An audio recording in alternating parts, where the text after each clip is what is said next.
नमस्कार, मैं हूं आपके साथ तनु शर्मा। आप देख रहे हैं नर्मदा की पुकार। आइए नजर डालते हैं आज की बड़ी खबरों की ओर।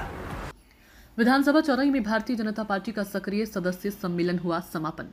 चौरई नगर अन्नपूर्णा लॉन आयोजित भाजपा सक्रिय सदस्य सम्मेलन में जिले के सांसद विवेक बंटी साहू ने संबोधित करते हुए कहा कि पिछले 11 सालों में माननीय मोदी के नेतृत्व में देश को प्रगति पथ पर लाने का काम भाजपा सरकार ने किया और पिछले 70 सालों में जो विकास कार्य नहीं हुआ वह मात्र 11 सालों में करके दिखाया। तो वहीं भाजपा के जिलाध्यक्ष शेषराव यादव ने कार्यकर्ताओं को संबोधित करते हुए कहा कि भाजपा कार्यकर्ताओं की पार्टी है और भाजपा सतत जन कल्याण के लिए काम कर रही है और जो सक्रिय सदस्य होंगे वहीं पदाधिकारी बनाए जाएंगे।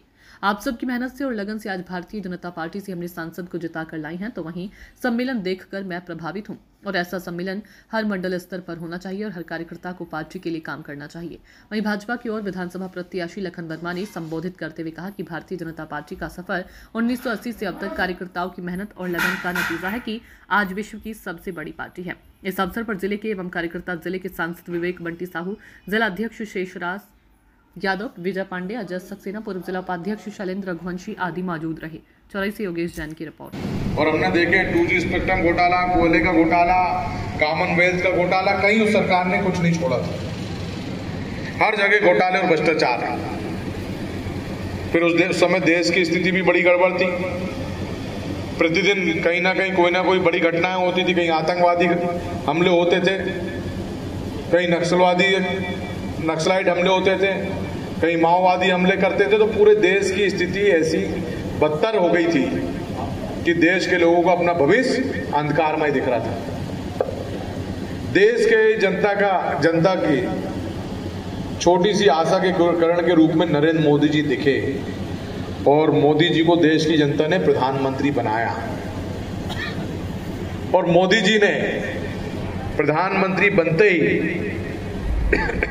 देश में जो कार्य किए, आज हम उसको चमत्कार के रूप में देखते हैं। सबसे पहला काम शपथ लेते समय प्रधानमंत्री जी ने क्या किया था, कोई बताएगा मुझे? जो एक बड़ा कदम था विकसित राष्ट्र की ओर हम लोग आगे बढ़ रहे थे, बताइए। हाँ, वो तो शपथ के बाद, जब शपथ लेने गए थे तब प्रधानमंत्री पद की शपथ लेने के बाद हुआ था। प्रधानमंत्री की शपथ लेते हुए क्या किया था जब शपथ लेने जा रहे थे, बताइए। अच्छा, हम लोग सुख शांति से कब रह सकते हैं? जब अपने अपने पड़ोसियों से अच्छे संबंध हो। मानते कि नहीं मानते? क्योंकि हमारे सुख दुख में सबसे पहले कौन आता है? पड़ोसी आता है। तो मोदी जी ने शपथ ग्रहण समारोह में किसको बुलाया? अपने पूरे समस्त पड़ोसी देशों के राष्ट्राध्यक्ष को बुलाया। उसमें पाकिस्तान भी शामिल है।